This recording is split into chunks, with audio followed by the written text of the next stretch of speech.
اللهم صل على محمد وعلى آل محمد كما صليت على إبراهيم وعلى آل إبراهيم إنك حميد مجيد اللهم بارك على محمد وعلى آل محمد كما باركت على إبراهيم وعلى آل إبراهيم إنك حميد مجيد اللهم إني أعوذ بك من شر لساني ومن شر سمعي ومن شر بصري ومن شر مني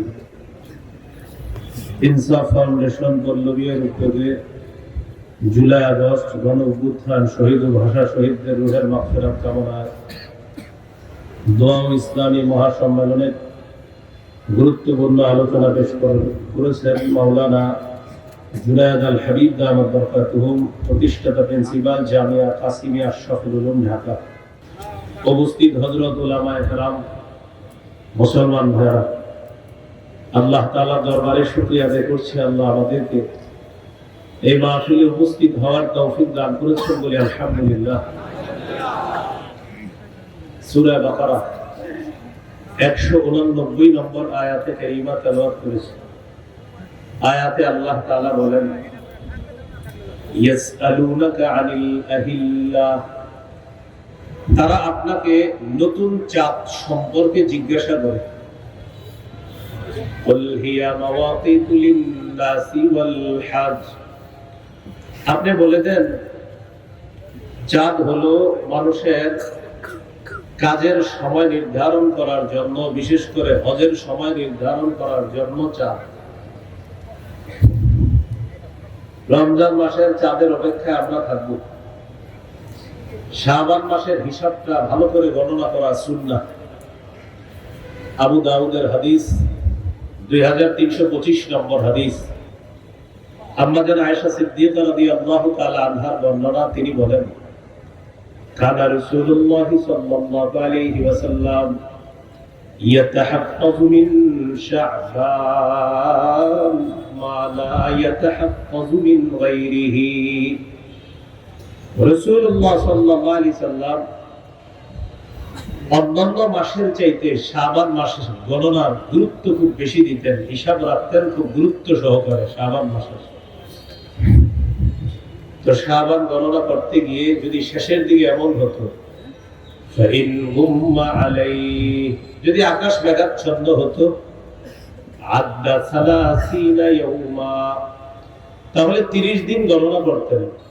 সুম্মা সামা, এরপর রোজা রাখতেন। এই হাদিসের মধ্যে আছে সুম্মা ইয়াসুমু লিরুইয়াতি রমাদান, রমজানের চাঁদ দেখে রাসূল সাল্লাল্লাহু আলাইহি সাল্লাম রমজানের রোজা রাখতেন। আকাশ যদি মেঘাচ্ছন্ন হতো 30 দিন পুরা করে তারপর তিনি রোজা রাখতেন। এই জন্য আমরা চাঁদ দেখে রোজা রাখবো, এটা একটা সুন্নাহ। সহিহ বুখারীর বর্ণনা 1909 নম্বর হাদিস। قال رسول الله صلى الله عليه وسلم সুমু লিরুইয়াতিহি, তোমরা চাঁদ দেখে রোজা রাখো। ওয়া আফতিরু লিরুইয়াতিহি, তোমরা চাঁদ দেখে ঈদ করো। ফাইন উবিয়া আলাইকুম ফাআকমিলু ইদ্দাতা 30 ইয়াওমা, যদি তোমাদের কাছে আকাশ মেঘাচ্ছন্ন হয় তাহলে তোমরা 30 দিন পুরা করবা। আমরা 1 নম্বর আমল পেয়ে গেলাম, চাঁদ দেখবো। রমজানের প্রথম রাতের যে চাঁদটা, ওইটা আমরা দেখবো। এটা হলো আমাদের প্রথম করণীয়। দ্বিতীয় করণীয় হলো চাঁদ দেখে আমরা দোয়া করব। তিরমিজির হাদিস 3451 নম্বর হাদিস। তালহা রাদিয়াল্লাহু তাআলা আনহুর বর্ণনা, তিনি বলেন, রাসূলুল্লাহ সাল্লাল্লাহু আলাইহি সাল্লাম যখন নতুন চাঁদ দেখতেন তখন এই দোয়াটা পড়তেন, আল্লাহুম্মা আহিল্লাহু আলাইনা বিল ইউমি ওয়াল ঈমান والسلامة والإسلام ربي وربك الله নতুন চাঁদ দেখে এই দোয়াটা পড়া, এটা হলো 2 নাম্বার করণীয়। 3 নাম্বার করণীয়, রমজানের প্রথম রাত তারাবির সালাত আমরা আদায় করব। তারাবির নামাজ আমরা আদায় করব ইনশাআল্লাহ। তারাবির নামাজ আমরা আদায় করব। তো প্রথম রাতে তারাবির সালাত আমরা আদায় করব। সাহাবায়ে কেরামের ঐক্যমতে ইজমা হলো 20 রাকাত তারাবির সালাত আদায় করা। ইনশাআল্লাহ আমরা ধীরস্থির ভাবে 20 রাকাত তারাবির সালাত আদায় করব ইনশাআল্লাহ। সহিহ বুখারীর বর্ণনা 2009 নম্বর হাদিস, قال رسول الله صلى الله عليه وسلم من قام رمضان إيمانا واحتسابا غفر له ما تقدم من ذنبه। যে ব্যক্তি বিশ্বাসের সাথে এবং সওয়াবের আশায় রমজানের রাতের বেলা সালাত আদায় করবে, আল্লাহ তাআলা তার আগের সবগুলো গুনাহ মাফ করে দিবেন। তারাবির সালাত আদায় করা। 4 নাম্বার করণীয়, তারাবিতে কোরআন তেলাওয়াত করা, খতম করার চেষ্টা করা, কমপক্ষে 1 খতম, বেশি পারলে আরো ভালো। খতম তারাবি সম্ভব না হলে যে সূরাগুলো পারে যারা, ওই সূরা দিয়ে তারাবির সালাত আদায় করা। 21 নম্বর পারা শুরু হয়েছে সূরা আনকাবুতের 45 নম্বর আয়াতের মাধ্যমে। আল্লাহ তাআলা বলেন, উতলু মা উহিয়া ইলাইকা মিনাল কিতাব। কিতাবের যে ওহী আপনার কাছে আসে, কোরআনের যে ওহী আপনার কাছে আসে, এটা আপনি তেলাওয়াত করেন। প্রিয় মুসলমান ভাইরা, 3টা অভ্যাস মৃত্যু পর্যন্ত আমরা প্রতিনিয়ত ধরে রাখার চেষ্টা করব ইনশাআল্লাহ। কয়টা অভ্যাস? 1 নম্বর তেলাওয়াত, 2 নম্বর গুরুত্ব সহকারে 5 ওয়াক্ত নামাজ, 3 নম্বর সাধ্য অনুযায়ী দান সদকা। সূরা ফাতিরের 29 নম্বর আয়াত, 22 পারা 16 নম্বর পৃষ্ঠার একদম শেষ আয়াত। আল্লাহ তাআলা বলেন, ইন্নাল্লাযীনা ইয়াতলুনা কিতাবাল্লাহ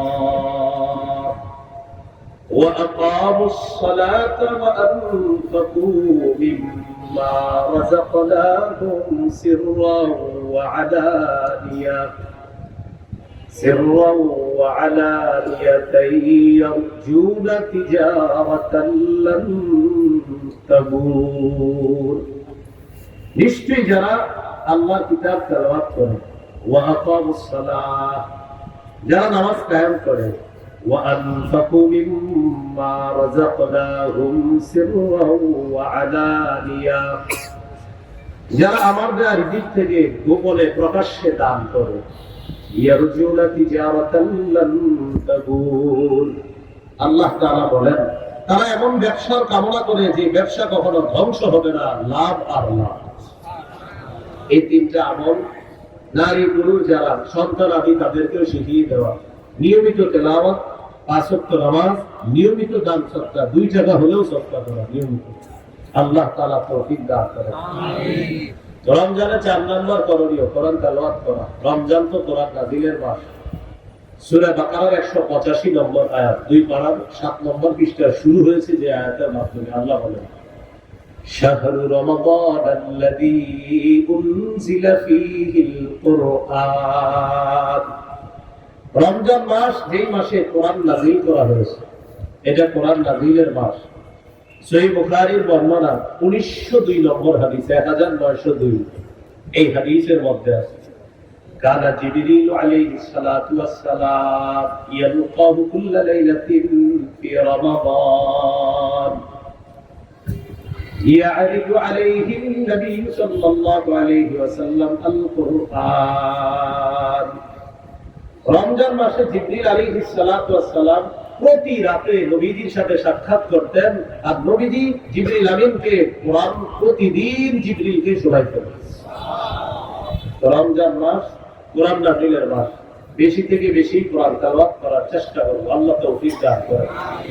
সহিহ বুখারীর বর্ণনা 5011 নম্বর হাদিস, বারা ইবনে আযিব রাদিয়াল্লাহু তাআলা আনহুর বর্ণনা, তিনি বলেন, কানা রাজুলুন ইয়াকরাউ সূরাতাল কাহফি এক সাহাবী রাতের বেলা সূরা কাহফ তেলাওয়াত করতেছিলেন, ফাতাওয়াশশাতু সাহাবা, আকাশের মেঘ খণ্ড তার বাড়ির উপরে এসে উপস্থিত হয়ে গেছে। মেঘ ওয়া ইলা জানিবিহি হিসানুন মারবুতুন বিশাতালাইন, তার পাশে একটা ঘোড়া বাঁধা রশি দিয়ে তিনি কোরআন তেলাওয়াত করেন।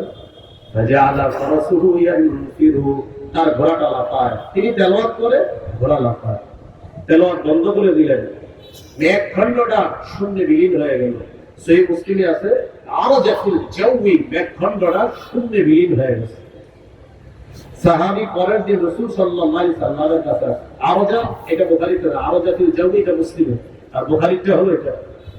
তো নবীজির সাহাবী নবীজির কাছে গেলেন, যাওয়ার পর গত রাতের ঘটনাটা শুনাইলেন, হুজুর এমন এমন ঘটনা। فقال رسول الله صلى الله عليه وسلم تلك السكينة تنزلت بالقرآن, কোরআন পড়লে সাকিনা নাজিল হয়, প্রশান্তি নাজিল হয়। গত রাতে প্রশান্তি নাজিল তো হয়েছে, আল্লাহ তোমাকে সরাসরি দেখার ব্যবস্থা করে দিয়েছে। এটা ছিল প্রশান্তি, সাকিনা। আর সহিহ মুসলিমে আছে মেঘ খণ্ডের ভিতরে ছিল আমসালুস সুরুজ, এই ছোট ছোট বাতির মতো ছিল এটার ভিতরে। নবীজি বললেন যে বাতিগুলা দেখলা, তিলকাল মালাইকাতু তাসতামিউ লাক, এরা ছিল আল্লাহর ফেরেশতা, তোমার কোরআন তেলাওয়াত শোনার জন্য তারা দুনিয়াতে চলে এসেছে তোমার তেলাওয়াত শোনার জন্য। তাহলে 4 নাম্বার কোরআন তেলাওয়াত করা, 3 নাম্বার তারাবির সালাত করা, 4 তারাবির সালাতে কোরআন পড়া, আর সালাতের বাইরেও বেশি থেকে বেশি কোরআন পড়ার চেষ্টা করা। আল্লাহ তৌফিক দান করেন। তিরমিজির হাদিস 2909 নম্বর হাদিস, 2909, قال رسول الله صلى الله عليه وسلم خيركم من تعلم القرآن وعلمه, রাসূলুল্লাহ সাল্লাল্লাহু আলাইহি সাল্লাম বলেন, তোমাদের মধ্যে সর্বোত্তম ওই ব্যক্তি যে কোরআন শিখে অন্যকে শেখায়, যে কোরআন শিখে অন্যকে শেখায়। তিরমিজির হাদিস 2910 নম্বর হাদিস, 2910, قال رسول الله صلى الله عليه وسلم من قرأ حرفا من كتاب الله فله به حسنة والحسنة بعشر أمثالها, কেউ যদি কোরআনের একটি অক্ষর তেলাওয়াত করে আল্লাহ তার আমলনামায় 10টি নেকি লিখে দেবেন। দেখেন, আমরা এই হাদিসটি শোনার পর আজকে পর্যন্ত না হইলো 100, 200, 300, 500 মাহফিলে সুবহানাল্লাহ বলছি যে কোরআনের এক অক্ষর বললে পায় নাকি। আজকে আগে শুনেছেন না এই কথা, কিন্তু পড়ছেন কয়জন কোরআন? এই যে কোরআন এক অক্ষর বললে 10 নাকি, সবাই সুবহানাল্লাহ বলি, কিন্তু কোরআন ধরছেন কয়জন? মাশাআল্লাহ। আচ্ছা, যাই হোক, তাহলে আমরা ফজিলত শুনি, কিন্তু যেই কথাটা হুজুর বললেন যেটা করলে এই দুটো করি না। হুজুর ওয়াজ করলেন যে ফজরের নামাজ যে ব্যক্তি জামাতে পড়বে, মান সাল্লাল গাদাতা ফি জামাআহ, যে ব্যক্তি ফজর জামাতে পড়বে, ফাকাদ নামাজ সাল্লাল লাইলা কুল্লাহ, সে যেন সারা রাত নামাজ পড়লো। এখন আপনি সুবহানাল্লাহ বললেন কিন্তু ফজর পড়লেন না, তাহলে আমরা কি শিখলাম? আমরা সুবহানাল্লাহ বলি, এটা অবশ্যই সওয়াব। যেই কাজটা করার কথা বলা হয় এটা আমরা ধরি না। কোরআন এক অক্ষর বললে 10 নেকি, মানে কি? মানে আমি পড়বো, পড়তে হবে। আল্লাহ আমাদের সকলকে কোরআন চর্চা আমরা যেন প্রতিনিয়ত করতে পারি, আল্লাহ তৌফিক দান করেন। এই হলো 4 নাম্বার করণীয়। 5 নাম্বার করণীয়, যেহেতু সাহরির সময় আল্লাহ আমাদেরকে উঠার তৌফিক দান করবে ইনশাআল্লাহ, সাহরির সময় উঠে আমরা 8 রাকাত তাহাজ্জুদ করব। কয় রাকাত? 8 রাকাত তাহাজ্জুদ রাসূলুল্লাহ সাল্লাল্লাহু আলাইহি সাল্লামের 12 মাসের আমল। নবীজি নিয়মিত 8 রাকাত তাহাজ্জুদ করতেন। তো যেহেতু আল্লাহ তাআলা রমজানে আমাদেরকে উঠিয়ে দিবেন, এইজন্য আমরা 8 রাকাত তাহাজ্জুদ করব। তাহলে প্রথম রাতে সাহাবায়ে কেরামের ঐক্যমত ইজমা 20 রাকাত তারাবি করব। তারাবি হলো শুধু রমজানের নামাজ, আর নবীজির 12 মাসের নামাজ হলো তাহাজ্জুদ 8 রাকাত। এটা যেহেতু সাহরির সময়, আজকে চাইলে আপনি আজকেও পড়েন, কিন্তু রমজানে যেহেতু আমরা উঠেই যাই, এই জন্য রমজানে সাহরির সময় উঠে আমরা 8 রাকাত তাহাজ্জুদ করব। আল্লাহ তৌফিক দান করেন। তিরমিজির হাদিস 2616 নম্বর হাদিস, লম্বা হাদিসের অংশ বিশেষ। মুআয ইবনে জাবাল রাদিয়াল্লাহু তাআলা আনহু কে রাসূলুল্লাহ সাল্লাল্লাহু আলাইহি সাল্লাম বলেন, আলা আদুল্লুকা আলা আবওয়াবিল খায়র, মুআয আমি কি তোমাকে কল্যাণের দরজাসমূহের কথা বলবো না? রাসূলুল্লাহ সাল্লাল্লাহু আলাইহি ওয়াসাল্লাম বললেন, কল্যাণের অনেক দরজা, এর মধ্যে অন্যতম কল্যাণের দরজা হলো তিনটি। কয়টি? এক নাম্বার আস-সাওম জুন্নাহ, সিয়াম হলো কল্যাণের এক নাম্বার দরজা। দুই নাম্বার আস-সাদাকা, সদকা। সদকা এমন একটা আমল, তুতিউল খাতিআতা কামা ইউতিউল মাউন নার। পানি যেমন আগুনকে নিভিয়ে দেয়, সদকা মানুষের গুনাহগুলো ধুয়ে মুছে সাফ করে দেয়। তিন নাম্বার ওয়াসালাতুর রাজুলি মিন জাওফিল লাইল, রাতের বেলা তাহাজ্জুদ নামাজ পড়া। রাতে কি করা?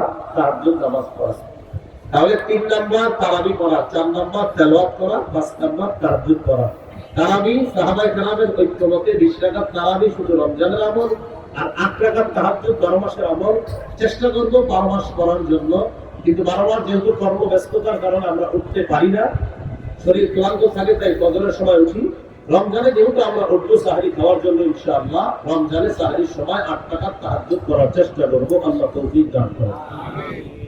ছয় নাম্বার সাহরি খাবো। অনেকে পালোয়ানগিরি দেখায়, না আমি না খায় রোজা রাখি। আপনি কি বলছেন না খায় রোজা রাখি? সাহরি খাবেন। সাহরি খাওয়া নবীজির সুন্নাত, সাহাবায়ে কেরামের সুন্নাত। সহিহ বুখারীর বর্ণনা 1921 নম্বর হাদিস, 1921। এই হাদিসের মধ্যে আছে عن زيد بن ثابت رضي الله تعالى عنه قال تسحرنا مع رسول الله صلى الله عليه وسلم। যায়েদ ইবনে সাবিত রাদিয়াল্লাহু তাআলা আনহু বলেন, আমরা রাসূলুল্লাহ সাল্লাল্লাহু আলাইহি সাল্লামের সাথে সাহরি করেছি, অতএব আমরাও সাহরি খাবো ইনশাআল্লাহ।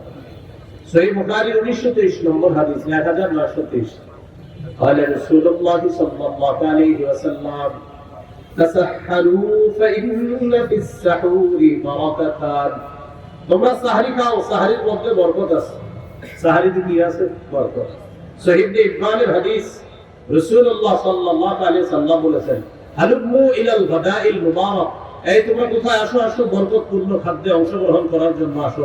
সাহরির সময় এভাবে নবীজি লিখেছেন, সহিহ ইবনের বর্ণনা, হালুমু, এই আসো আসো ইলাল গাদাইল মুবারাক, বরকতপূর্ণ খাদ্যে অংশগ্রহণ করার জন্য আসো, তোমরাও আসো।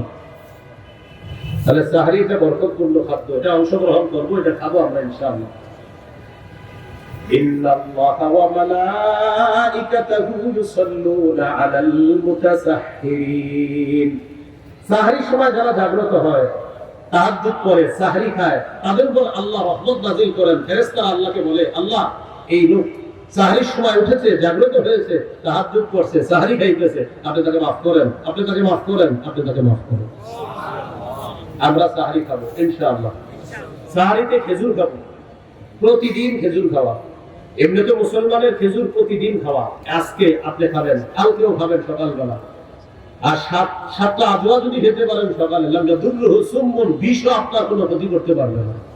আবার খায়া ট্রাই করেন না, এটা গুরুত্ব দিয়ে রাসূল সাল্লাল্লাহু আলাইহি সাল্লাম বুঝালেন।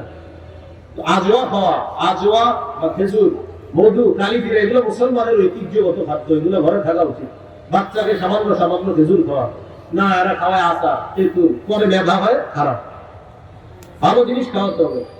ঈসা নবীর আম্মা মারিয়ামের পেটে যখন তিনি আসলেন, আল্লাহ তাআলা মারিয়াম আলাইহিস সালাতু ওয়াস সালামকে একটা গাছের নিচে বসাইলেন আর বলে দিলেন, ফাকুলি ওয়াশরাবি, তুমি খাও, পান করো। খাবে কি? খেজুর। পান করবে কি? ঝর্ণার পানি, সামনে পানি আছে, পানি পান করবে।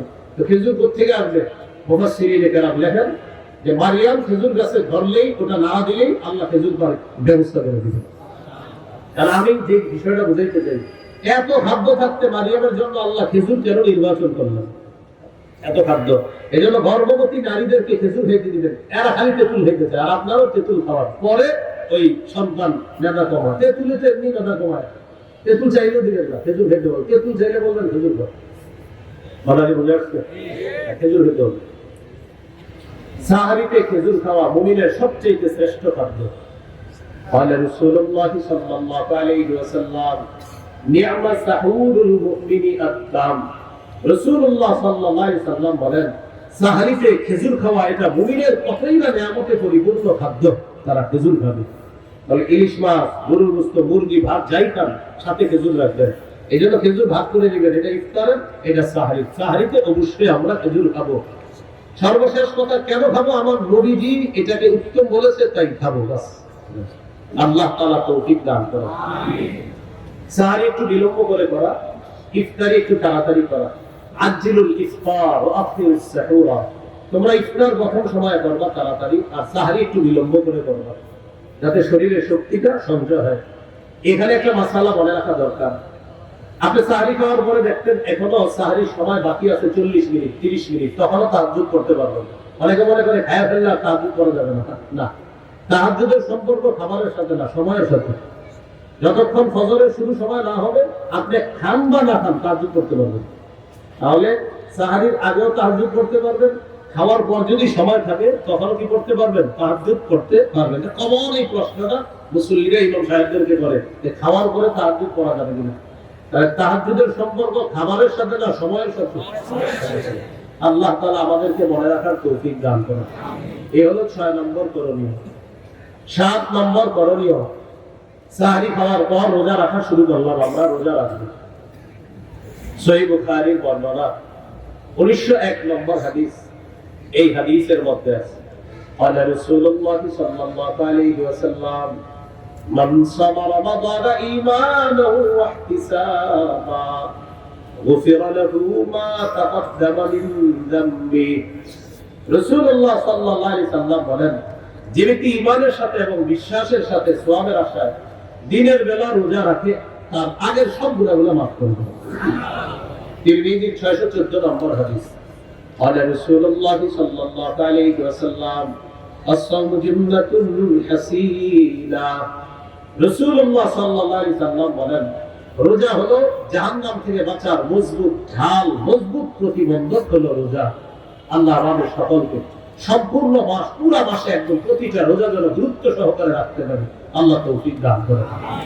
এই হলো 7 নম্বর করণীয়, রোজা রাখবেন। 8 নম্বর করণীয়, দান করা। এমনি তো দান করবেন, রমজানে দানের মাত্রা বাড়ায় দিবেন। সূরা মুনাফিকুনের 10 নম্বর আয়াত, 28 নম্বর পারা, 14 নম্বর পৃষ্ঠা। আল্লাহ তাআলা বলেন, وَأَنفِقُوا مِمَّا رَزَقْنَاكُم مِّن قَبْلِ أَن يَأْتِيَ أَحَدَكُمُ الْمَوْتُ। তোমাদের কারো কাছে মৃত্যু আসার আগে তোমরা আমার দেয়া রিজিক থেকে খরচ করো, দান করো। সহিহ বুখারীর বর্ণনা 6 নম্বর হাদিস। قال رسول الله صلى الله عليه وسلم أجود الناس। রাসূলুল্লাহ সাল্লাল্লাহু আলাইহি সাল্লাম মানুষের মধ্যে সর্বশ্রেষ্ঠ দানশীল ব্যক্তি ছিলেন মুহাম্মদ সাল্লাল্লাহু আলাইহি সাল্লাম। وكان أجود ما يكون في رمضان حين يلقاه جبريل।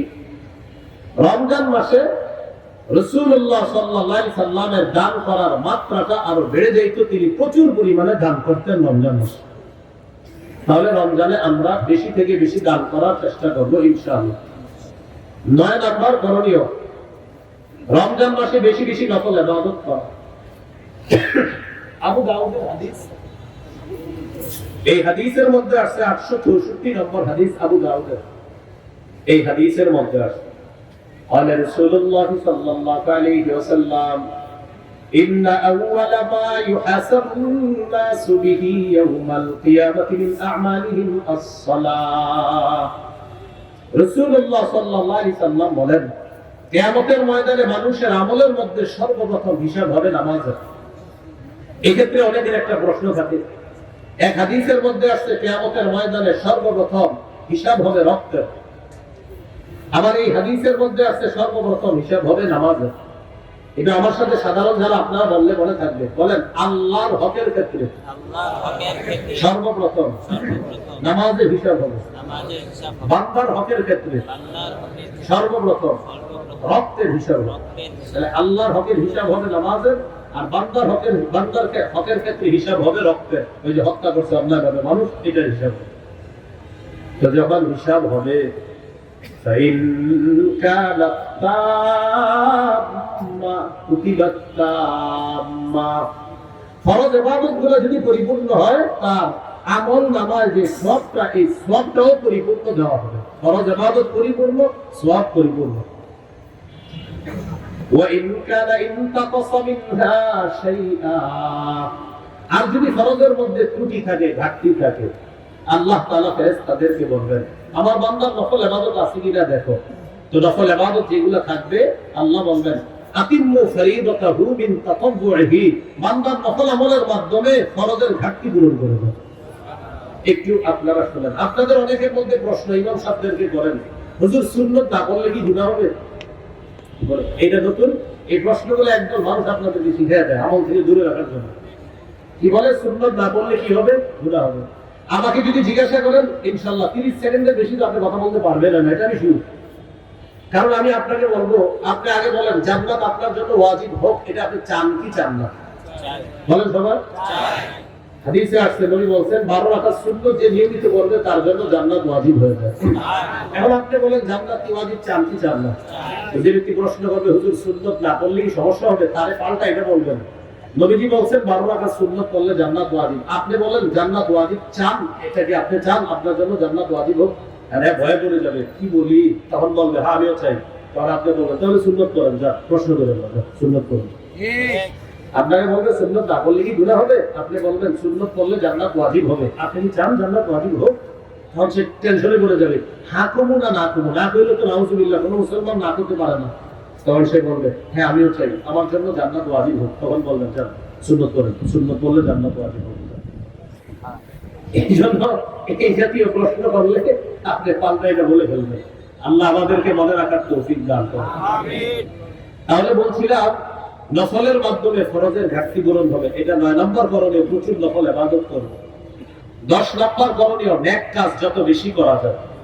সূরা তাগাবুনের 9 নম্বর আয়াতে আল্লাহ তাআলা বলেন ওয়া মান ইউমিন বিল্লাহি ওয়া ইয়ামাল সালিহা, যে ব্যক্তি আল্লাহকে বিশ্বাস করে আর নেক কাজ করে, ইউকাফির আনহু সাইয়্যাতিহি, আল্লাহ তার আগের সব গুনাহ মাফ করে দেন। ওয়া ইউদখিলুহু জান্নাত, আল্লাহ তাকে এমন বাগানসমূহে প্রবেশ করাবেন তাজরি মিন তাহতিহাল আনহার, যে বাগানের তলদেশ দিয়ে নহরসমূহ প্রবাহিত হবে। নেক কাজ একটু আমার সাথে ওলামা হযরতরা বলা দরকার নাই, আপনারা বলেন যে কোনো বস্তুর 3টি অংশ থাকা চাই: দেহ, আত্মা, ফলাফল। দেহ, আত্মা, ফলাফল। এবার বলেন আমল হলো দেহ, ইখলাস হলো আত্মা, ফলাফল ওজনের পাল্লায় ভারী হওয়া। আমল হলো দেহ, আমল নামক দেহের আত্মা হলো বিশুদ্ধ নিয়ত বা ইখলাস। এইজন্য ইমাম বুখারী তার কিতাবের শুরু হাদিস আনছেন ইন্নামাল আ'মালু বিন্নিয়াত। এখানে তিনি দেহ আর আত্মার কথা বলছেন শুরু হাদিসের মধ্যে। আমলের প্রতিদান বিশুদ্ধ নিয়তের সাথে। প্রথম হাদিসের মধ্যে আমল নামক দেহের কথা আনছেন ইমাম বুখারী, আবার আত্মার কথা আনছেন। সর্বশেষ হাদিস 7563 নম্বর হাদিস, ফাতহুল বারী অনুযায়ী সিরিয়ালটা।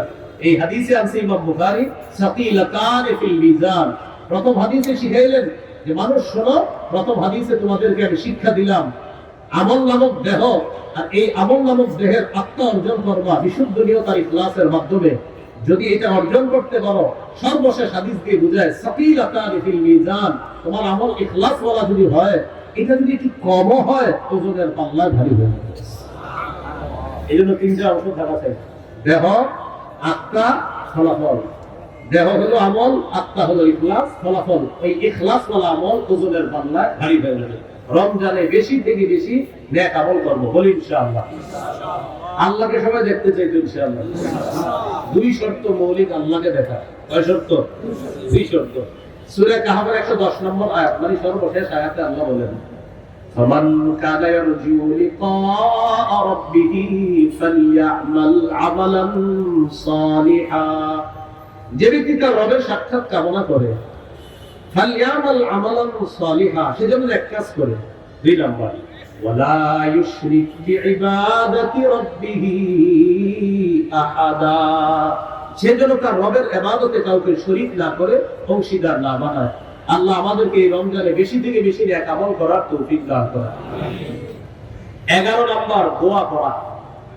আল্লাহ তাআলা বলেন ওয়াকালা রাব্বুকুম উদউনি আস্তাজিব লাকুম, তোমাদের রব বলেন তোমরা আমাকে ডাকো, আমি তোমাদের ডাকে সাড়া দিই। আল্লাহর কাছে বেশি বেশি দোয়া করা। আমরা দুটি দোয়া বেশি বেশি করব, বলি আল্লাহুম্মা ইন্নী আসআলুকাল জান্নাহ ওয়া আউযু বিকা মিনান নার। হে আল্লাহ, আপনার কাছে জান্নাত চাই, জাহান্নাম থেকে পানা চাই। এই দুটি দোয়া আমরা বেশি বেশি করব ইনশাআল্লাহ। আল্লাহ তৌফিক দান করেন। 12 নাম্বার জিকির করা। রাসূলুল্লাহ সাল্লাল্লাহু আলাইহি সাল্লাম বলেন, আহাব্বুল কালামি ইলাল্লাহি আরবা। আল্লাহর কাছে চারটি কথা সবচেয়ে পছন্দের। সুবহানাল্লাহ, আলহামদুলিল্লাহ, লা ইলাহা ইল্লাল্লাহ, আল্লাহু আকবার। বেশি বেশি কি করা? জিকির করা। রমজান মাসে বেশি বেশি জিকির করবে। রমজানে শয়তান যেহেতু বন্দী থাকবে, শয়তানের দায়িত্বগুলো এখনই অনেককে বুঝাই দিতেছে শয়তান, যে আমি কিন্তু থাকবো না, তো তোমাদেরকে দায়িত্ব দিয়ে যাচ্ছি, তোমরা রমজানের কাজ কারবার চালাও। এর মধ্যে কিছু কাজ হবে এমন, যেমন রমজানে আপনি মসজিদে বসে কোরআন তেলাওয়াত করতেছেন, একজন পিছন দিয়ে এসে বলবে আসসালামু আলাইকুম, আমি কি দরকার আছে ওনার এখন সালামটা দেওয়া? তেলাওয়াত করতেছে, তো সালাম দিয়ে বসে গেছে, ভাই কিছু বলবেন? তো একটু কথা ছিল, আমি তো তেলাওয়াত করতেছি, 3 পারা পড়বো, 1 পারা মাত্র হয়েছে, তো একটু কথা বলে চলে যাবো। ঠিক আছে, 1 পারা করে রাখলেন, বাকি আছে কয় পারা? এখন উনি বলতেছে যে ভাই একটু কথা, তখন আপনি বুদ্ধি করে বলবেন সুবহানাল্লাহ বলেন। কি বলেন? 100 বার সুবহানাল্লাহ বলেন। তো এইটা পড়াবেন, পড়ানোর পর যদি বলে কথা আছে, এইবার বলবেন হ্যাঁ বলেন কি কথা। তো আপনারা বলবে ভাই সাহরি খাইছেন? হ্যাঁ খাইছেন আলহামদুলিল্লাহ। রোজা রাখছেন? আলহামদুলিল্লাহ রেখেছি। গত রাতে তো প্রথম তারাবি গেছে, তারাবি পড়েছেন আপনি? আলহামদুলিল্লাহ পড়েছেন। ভাই 20% না 8%? আপনার জিজ্ঞাসা করবেন কি বলবে, 20% না? আপনি বলবেন আলহামদুলিল্লাহ 100 বার পড়েন, পরে জবাবটা পড়েন। তো ওনারা আলহামদুলিল্লাহ 100 বার পড়াবেন, এর মাঝে আপনি আবার তেলাওয়াত করবেন। বলবেন ভাই 100 বার ঘুরে গেছি, আপনি বলেন তারাবি পড়ছেন 20 না, এবার বলবেন লা ইলাহা ইল্লাল্লাহ 100 বার বলেন, পরে বলতেছে আবার আপনি কিছু তেলাওয়াত করে দিবেন। এরপরে বলবে ভাই তাড়াতাড়ি 20 না, বলবেন আল্লাহু আকবার 100 বার বলেন। পড়ার পর আবার বলবে 20 না, এবার বলবেন একটু কোরআনটা খুলে বলবেন, আপনি একটু তেলাওয়াত করেন, আমিও করি। আপনার ইতিমধ্যে 3 পারা শেষ, শেষে বলবে ভাই 20 না, এবার বলবেন 20 ও 8। কি বলবেন? বলবে 20 8 মানে বলবেন হ্যাঁ তারাবি 20 রাকাত করেছি সাহাবায়ে কেরামের ঐক্যমতে, আর 8 রাকাত তাহাজ্জুদ করেছি সাহরির সময়। নবী 12 মাস পড়তেন, আমি 12 মাস পারি নাই, বাকি রমজানে সাহরির সময় উঠছি, তো এজন্য 8 রাকাতও পড়ছি, তো 20 ও পড়ছি 8 ও পড়ছি। এটা বলার পরে বলবে তুই এতক্ষণ বসা রাখলেন কেন? আপনি বলবেন ওই যে ইবাদতগুলো করাইছি। পরের নাই কোনটা? বলবেন পড়ি নাই যেটা, সেটা হলো ঝগড়া, ওটা আমি করি নাই। যান চলে যান, আসসালামু আলাইকুম। তাহলে আপনাকে বলবে 20 না 8, আপনি বলবেন সুবহানাল্লাহ বলেন, জব দিচ্ছি। সর্বশেষ বলে দিবেন 20 ও পড়ছি 8 ও পড়ছি। আরে ভাই 20 8 মানে বলবেন 20 সাহাবায়ে কেরামের ঐক্যমতে বললাম, আর 8 নবী 12 মাস তাহাজ্জুদ সালাত করতেন 8 রাকাত, আমি 12 মাস চেষ্টা করি পারি না, কিন্তু সাহরির সময় উঠি, তো এজন্য 8 রাকাত তাহাজ্জুদ করছি। টেনশনে করে যাবে কোনটা যাবে, 8 ও পড়ছেন 20 ও পড়ছেন, আসছিল নিয়ত ছিল 2 ঘন্টা আপনার জ্বালাবে, কিন্তু আর পারেন।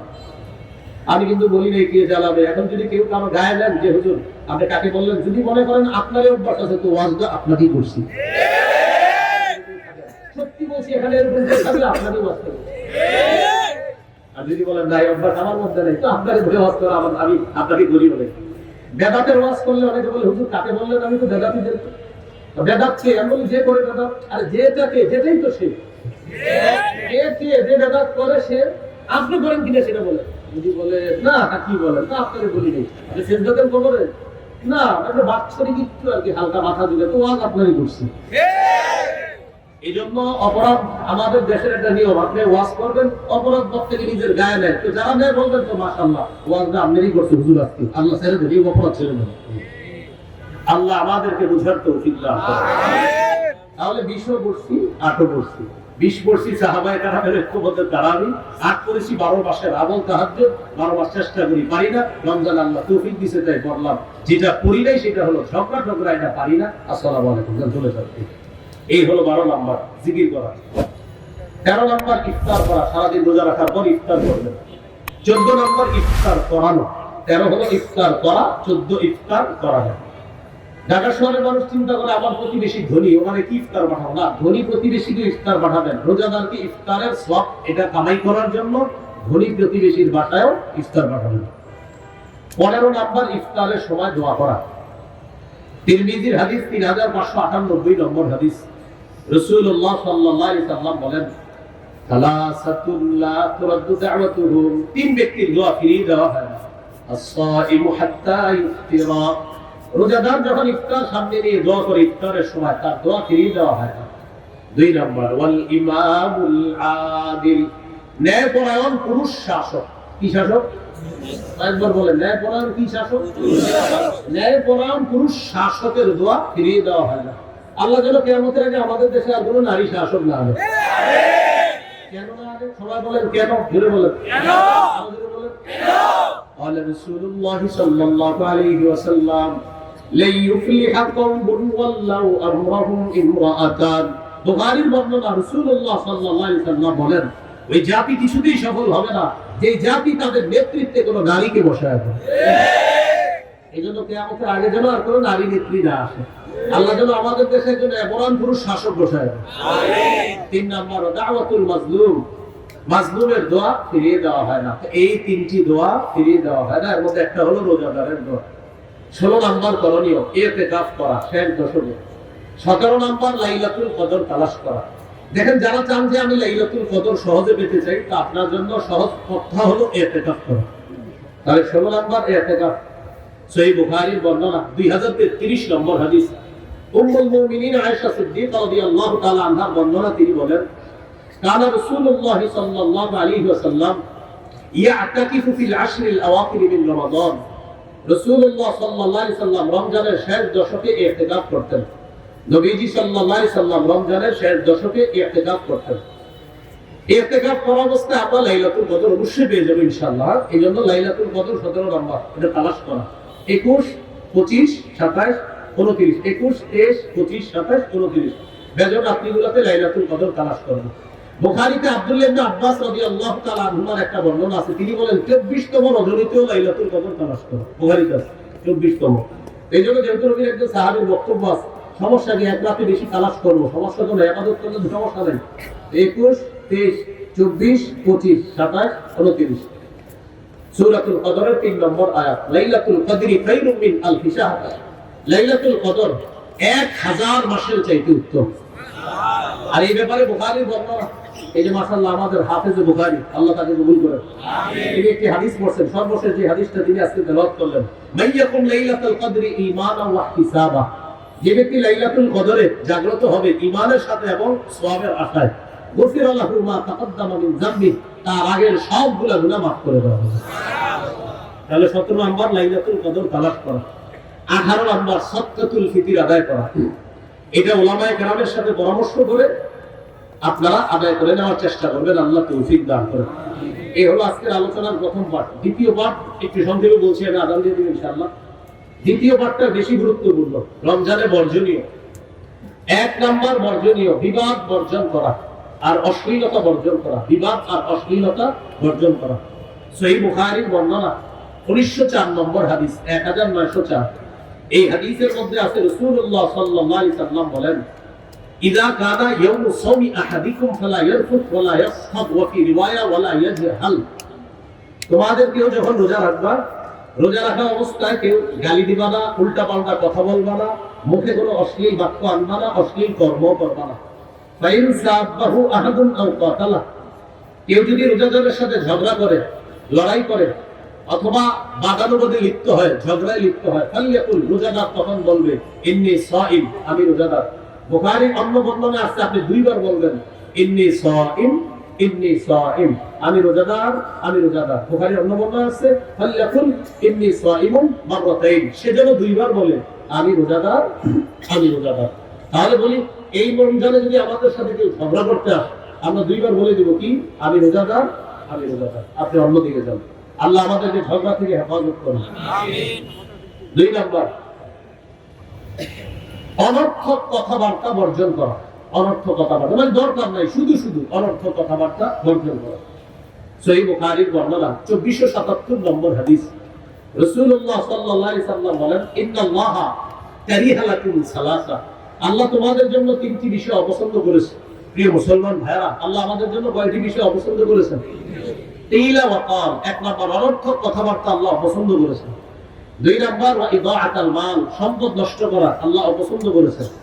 তিন নাম্বার কাসরাতাস সুআল, অনর্থক বেশি প্রশ্ন করা আল্লাহ অপছন্দ করেছেন। অনর্থক প্রশ্ন আল্লাহ অপছন্দ করেছেন। এই তিনটা বিষয়। এই হলো 2 নাম্বার, অনর্থক কথাবার্তা বর্জন করা। 3 নাম্বার বর্জনীয়, মিথ্যা কথা বর্জন করা। একটু বাংলা বলি আমার সাথে, বলেন মিথ্যা হলো সমস্ত পাপের আম্মা। সমস্ত পাপের মা কি? মিথ্যা। সমস্ত পাপের মা হলো মিথ্যা কথা বলা। রাসূলুল্লাহ সাল্লাল্লাহু আলাইহি সাল্লাম বলেন, বুখারীর বর্ণনা 1903 নম্বর হাদিস, মান লাম ইয়াদা কাওলা যুর ওয়াল আমাল বিহি ফালাইসা লিল্লাহি হাজাতুন ফি আন ইয়াদা তাআমাহু ওয়া শারাবাহু। যে ব্যক্তি রোজা রাখলো কিন্তু মিথ্যা বর্জন করতে পারলো না, সে খানা না খাইলো আর পানি পান না করলো, এগুলোতে আল্লাহর কাছে কোনো গুরুত্ব নাই। সে যে মিথ্যা বর্জন করতে পারলো না আর খানাও খাইলো না, একদিক দিয়ে সে খানাপিনা থেকে জিহ্বাকে হেফাজত করলো, আরেক দিক দিয়ে সে জিহ্বার মাধ্যমে মিথ্যা কথা বললো। নবীজি বলেন, তার এই না খাওয়া আর না পান করার মধ্যে আল্লাহর কাছে কোনো গুরুত্ব নেই। তাহলে আমরা মিথ্যা বলবো না। আমাদের দেশে রমজান যত কাছায়, আমাদের দেশে কিছু অসাধু মানুষ তত বেশি মিথ্যাবাদী হয়। রমজান যত কাছে দেখবেন শুরু হবে, তরমুজ, খেজুর, এই সিন্ডিকেট ভয়ঙ্কর এক বলয়ের মধ্যে পড়ে যায়। রমজান মাসে মাশাআল্লাহ সবাই কেনাকাটা করে, জুতার দোকানে গেছে জুতা কিনতে, ভাই কত? 1300, 1250 দিয়ে ইফতার দিয়ে। আপনি আমার পরিচিত মানুষ, এই জন্য বলছি 1300, অন্যদের কাছে আরো বেশি। ভাই জান না, আল্লাহ কসম ভাই কিনা আছে 1230 করে। আচ্ছা 1250 দেন, 20 টাকা লাভ। সদরঘাট গিয়ে খোঁজ নিয়ে দেখা যায় 400 টাকা করে কিনা। আমি বলছি না যে 400 করেই কিনা, যদি 1230 হয় সত্যি সত্যি তো সত্য। আপনি যদি 1230 দিয়ে না কিনে কম দিয়ে কিনে 1230 বলেন, সত্য হলো না মিথ্যা হলো? মিথ্যা কথা বলা যাবে না। আল্লাহ আমাদেরকে হেফাজত করেন। 4 নাম্বার গীবত বর্জন করা। গীবত এটার ব্যাপারে একটা বাংলা যদি পারি আমরা লিখে রাখবো, ঘরে পকেটেও রাখবো। বলি গীবত হলো আমল ধ্বংসের নীরব ঘাতক। আমল ধ্বংসের নীরব ঘাতকের নাম কি? গীবত। বলেন ঘি ভাত দিয়ে মজলিস শুরু হয়, গীবত দিয়ে শেষ হয়। আমাদের পার্সোনাল মজলিস গুলা, পার্সোনাল যে মজলিস, এগুলো করে 5-6 জনের, ঘি ভাত দিয়ে শুরু হয়। ভাই ঘি ভাত ভালো জিনিস, এটা দিয়ে শুরু হয়। একটু পরে বলে, ভাই ঘিটা করতে গেছে গমজাত, ওকে একটু খারাপ মানুষ, শুরু হয়ে গেল ঘি ভাত। আর ঘি কিনছেন কার থেকে? ও সে তো সুবিধার লোক না। তাহলে ঘি ভাত দিয়ে শুরু হলো, শেষ হলো ঘি বদ দিয়ে। মানে ঘি ঘ, আর হলো ঘি গ, একটা ভাত একটা বদ। ঘি ভাত ভালো জিনিস, এটা জানতে যেতে হয়ে যায় গীবতের মধ্যে। জিহ্বার মধ্যে আপনার গীবত দেখেন, ঘি ভাত এটাও মজার জিনিস, গীবতও মজা। মজার ব্যাপার, দুটোটার জন্য জিহ্বা মজা, খুব মজা। গীবতে কিন্তু অনেক মজা, আবার ঘি ভাত এটাও মজা, সবই মজা। এই জন্য এক মজা ভালো আর এক মজা খারাপ। গীবত এটা আমল ধ্বংসের নীরব ঘাতক। আল্লাহ আমাদেরকে হেফাজত করেন। এবার একটা গুরুত্বপূর্ণ বিষয়, ঝগড়া করি কি দিয়ে? আচ্ছা, অনর্থক কথা বলি কি দিয়ে? মিথ্যা বলি কি দিয়ে? গীবত করি কি দিয়ে? তাহলে কি বোঝা গেল? ঝগড়াও জিহ্বা দিয়ে, গীবতও জিহ্বা দিয়ে, মিথ্যাও জিহ্বা দিয়ে, অনর্থক কথাও জিহ্বা দিয়ে। তাই আজকে থেকে জিহ্বাকে অনর্থক কথা থেকে বাঁচাতে হবে, ঝগড়া থেকে বাঁচাতে হবে। তিরমিজি 2616 নম্বর হাদিস, রাসূলুল্লাহ সাল্লাল্লাহু আলাইহি সাল্লাম বলেন, হাল ইয়াকুবুন নাস ফিন নারি আলা ওয়ুজুহিহিম আও আলা মানাকিরিহিম ইল্লা হাসাইদু আলসিনাতিহিম। বেশিরভাগ মানুষের মাথা বা নিচের পাগুলা উপরের দিকে দিয়ে জাহান্নামে নিক্ষেপ করা হবে শুধু জিহ্বার অপরাধের কারণে, শুধু জিহ্বার অপরাধের কারণে। তাই আমরা জিহ্বার অপরাধ থেকে নিজেদেরকে বাঁচানোর চেষ্টা করব। আল্লাহ তৌফিক দান করুন। তিরমিজির হাদিস 2406 নম্বর হাদিস, উকবা ইবনে আমির রাদিয়াল্লাহু তাআলা আনহু বর্ণনা, রাসূলুল্লাহ সাল্লাল্লাহু আলাইহি সাল্লামকে জিজ্ঞাসা করলেন, মান নাজাতু ইয়া রাসূলুল্লাহ, ও আল্লাহর নবী মুক্তির উপায় কি আপনি আপনার কাছে জানতে চাই। নবী বললেন, মুক্তির উপায় 3টি। মুক্তির উপায় কয়টি? 3টি। 1, আমসিক আলাইকা লিসানা, তোমার জিহ্বা তুমি নিয়ন্ত্রণ করবা। 2 নাম্বার, ইয়াসাকা বাইতুকা, তোমার ঘর যেন তোমার জন্য প্রশস্ত হয়। আচ্ছা, ঘর প্রশস্ত হওয়া দ্বারা কি উদ্দেশ্য? উদ্দেশ্য হলো কাজ শেষে তাড়াতাড়ি বাসায় আসবেন। আপনি 6টায় বাসায় আসার কথা, রাত 10টা-11টা বাজে স্ত্রী ফোন দেয়, আপনি কোথায়? আপনি বলেন বন্ধুদের সাথে আড্ডা দিচ্ছি। না, আড্ডা দেওয়া যাবে না, হয়তো কাজে, না হয় বাসায়। বাসায় নাই কাজে থাকবেন, কাজে নাই বাসায় থাকবেন। কারণ আপনি স্ত্রীর সামনে, সন্তানের সামনে, মা বাবার সামনে এই গুণাগুলো করতে পারবেন না যেগুলো বন্ধুদের সাথে আপনি বাহিরে করতে পারবেন। তাই নবীজি বললেন, 2 নাম্বার, তোমার ঘর যেন তোমার জন্য প্রশস্ত হয়। 1 নাম্বার, তোমার জবান নিয়ন্ত্রণ করবা। 2 নাম্বার, তোমার ঘর যেন তোমার জন্য প্রশস্ত হয়। 3 নাম্বার, ওয়াকি আলা ফাকিআতি, তুমি গুনাহের জন্য কান্নাকাটি করবা। এখানে এই তিনটার মধ্যে একটা হলো জিহ্বা নিয়ন্ত্রণ করা। তাহলে ঝগড়া হয় জিহ্বা দিয়ে। হাদিসে আসছে আস-সাওমু জুন্নাহ, রোজা হলো জাহান্নাম থেকে বাঁচার ঢাল। এই ঢালকে যদি ছিদ্র করা না হয়, রোজা নামক ঢাল ছিদ্র হয় বিশেষত দুটি অপরাধের কারণে। একটা হলো মিথ্যা কথা, আর একটা গীবত। আর হাদিস থেকে জানলাম বেশিরভাগ মানুষ জাহান্নামে যায় জিহ্বার কারণে। এবার আমার সাথে একটু সবকের মতো বলি, ওলামা হযরতরা শুধু আপনারা বলেন তো, রোজা নামক ঢাল ছিদ্র হয় কয় অপরাধে? কি কি? মিথ্যা, গীবত। মিথ্যা গীবত হয় কি দিয়ে? আর জিহ্বার কারণে বেশিরভাগ মানুষ কোথায় যায়? জাহান্নামে যায়। এই জন্য আমরা জিহ্বাটাকে নিয়ন্ত্রণ করব। আল্লাহ তৌফিক দান করেন। তিরমিজির হাদিস 2410 নম্বর হাদিস। রাসূলুল্লাহ সাল্লাল্লাহু আলাইহি ওয়াসাল্লামের সাহাবী সুফিয়ান রাদিয়াল্লাহু তাআলা নবীজিকে জিজ্ঞাসা করলেন, মা আখওয়াফু মা তাখাফু আলাইয়া ইয়া রাসূলুল্লাহ, হুজুর আমার ব্যাপারে সবচেয়ে বিপজ্জনক বিষয় কোনটা মনে করেন? আখাযা বিলিসানি নাফসি, নবী নিজের জিহ্বা মুবারক ধরে বললেন, হাযা, এটা এটা এটা আমি তোমার জন্য সবচেয়ে বিপজ্জনক মনে করি এটা। এইজন্য ভাই, জিহ্বা বড় ভয়ঙ্কর জিনিস। এটা এমন ভয়ঙ্কর যে এক কথায় সাজানো সংসার তছনছ হয়ে যায়, এক কথায় সবকিছু উলটপালট হয়ে গেল, এমন ঘটনা আমাদের দেশেও কিন্তু ঘটছে। এই জন্য আপনার জিহ্বাকে নিয়ন্ত্রণ করা। আল্লাহ হেফাজত করেন। তিরমিজির হাদিস 2407 নম্বর হাদিস। এই হাদিসের মধ্যে আছে রাসূলুল্লাহ সাল্লাল্লাহু আলাইহি ওয়াসাল্লাম বলেন, ইদা আসবাহা ইবনু আদম, আদম সন্তান যখন সকালবেলা ঘুম থেকে ওঠে, ফাইনাল আযা কুল্লাহা তুকাফিরুল লিসান, সমস্ত অঙ্গ প্রত্যঙ্গগুলো জিহ্বাকে ডেকে বলে, ও জিহ্বা ইত্তাকিল্লাহ ফিনা, তুমি আমাদের ব্যাপারে আল্লাহকে ভয় করো।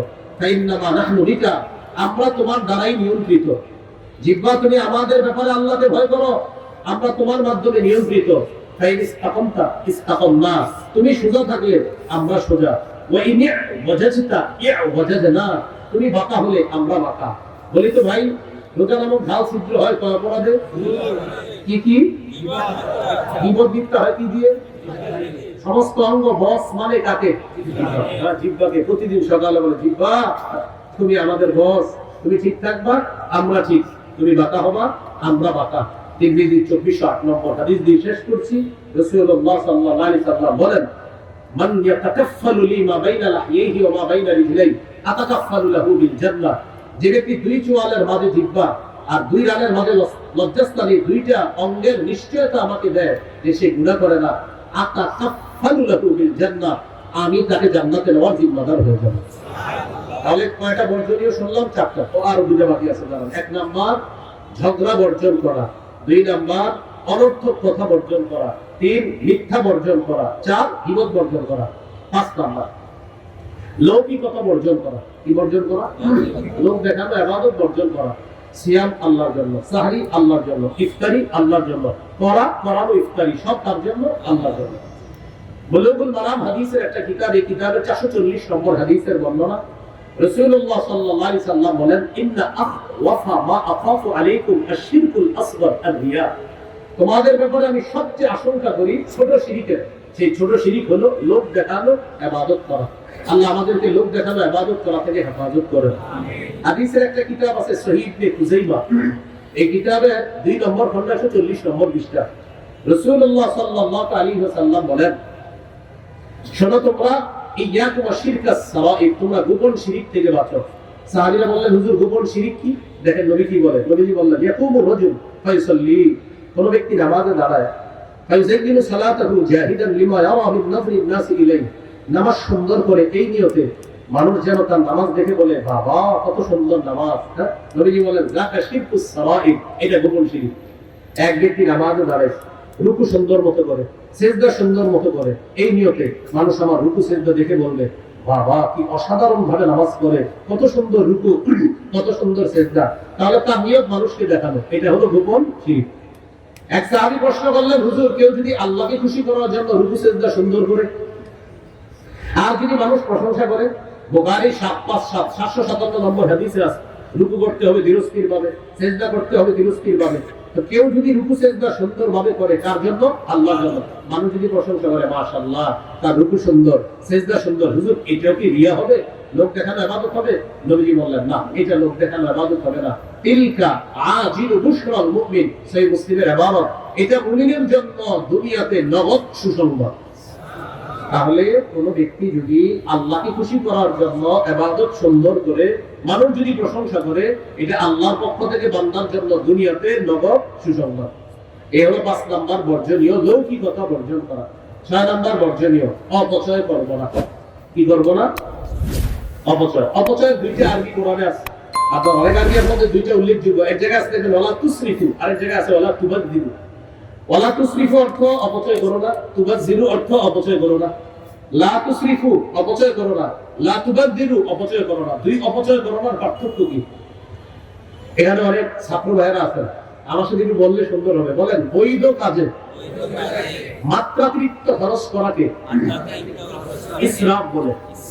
মানে বৈধ কাজে আপনি প্রয়োজনের বেশি খরচ করার অপচয়টার আরবি হলো ইসরাফ। বৈধ কাজে অতিরিক্ত খরচ করার আরবি হবে ইসরাফ। অর্থাৎ বৈধ কাজে আপনি অপচয় করতেছেন, এটার আরবি কি হবে? ইসরাফ। এবার বলেন, অবৈধ কাজে কম বেশি খরচ করাকে তাবযীর বলা হয়। অবৈধ কাজে কম খরচ করেন, বেশি খরচ করেন, এটাই অপচয়। আর এটার আরবি হলো তাবযীর। এইজন্য কোরআনে যেখানে আছে ওয়ালা তুবাযযির তাবযীরা, এটা মানে অবৈধ খরচ করবা না, এটা অপচয়। আর একদম কোরআন আছে কুলু খাও, অশরাবু পান করো, ওয়ালা তুসরিফু, তো খাওয়া তো ভালো জিনিস, পান করা ভালো জিনিস। আল্লাহ বলেছে ওয়ালা তুসরিফু, অতিরিক্ত খাও না। মানে আর আমাদের রোজাদারের রমজান মাসে রোজাদাররা দলিল দেয় আল্লাহ নাকি বলছে বেশি খাইতে বেশি পান করতে রমজানে। আল্লাহ জানি কোথা দিয়ে পেয়েছে। তখন সাথে সাথে বলে আল্লাহ নাকি বলছে কুলু অশরাবু, খালি খাওয়া পান করো। এটা বললে কি বলে? মাগরিবের জামাতে যায় না, আপনার ইফতারি করতে করতে মাগরিবের জামাতে যায় না। ভাই, আল্লাহর এক বিধান পালন করতে গিয়ে আরেক বিধানে যেন শিথিলতা না আসে। মনে রাখবো, আমার ইফতার যেন মাগরিবের জামাত ছুটার কারণ না হয়। আমার ইফতার যেন মাগরিবের জামাত ছুটার কারণ না হয়। তো এখানে দেখেন আল্লাহ বলছে খাও, পান করো, ওয়ালা তুসরিফু, অপচয় করো না। এই অপচয় বৈধ কাজে অপচয়। আপনি খাইতে খাইতে গলা পর্যন্ত, আপনি কি কইছে এত খাইতে এরকম, এটা কিন্তু ঠিক না। 10 জনের খাবার রান্না করবেন, মেহমান আসবে 10 জন, 12 জনের রান্না করলেন বা 13 জনের, আপনি 30 জনের রান্না করছেন, কেন এতগুলো খাবার রান্না করলেন? বৈধ কাজে মাত্রা অতিরিক্ত খরচ করা, এটাও অপচয়, এটাকে বলা হয় ইসরাফ। আর অবৈধ কাজে কম বেশি খরচ করাকে এটাকেও বলে অপচয়, এটাকে বলে তাবযীর। আল্লাহ আমাদের সকলকে ইসরাফ এবং তাবযীর উভয়টা থেকে বাঁচার তৌফিক দান করেন। তাহলে 6 নম্বর বর্জনীয়, অপচয় অপব্যয় থেকে আমরা বেঁচে থাকবো। আল্লাহ আমাদের সকলকে 18টা মৌলিক করণীয় বললাম। ওলামা হযরত খতিব সাহেবগণ মসজিদের মিম্বরে নিঃসন্দেহে আরো বেশি বলবে। আর 6টা বর্জনীয় বললাম। এই 24টি কথা আমরা মনে রাখবো। আল্লাহ তৌফিক দান করেন।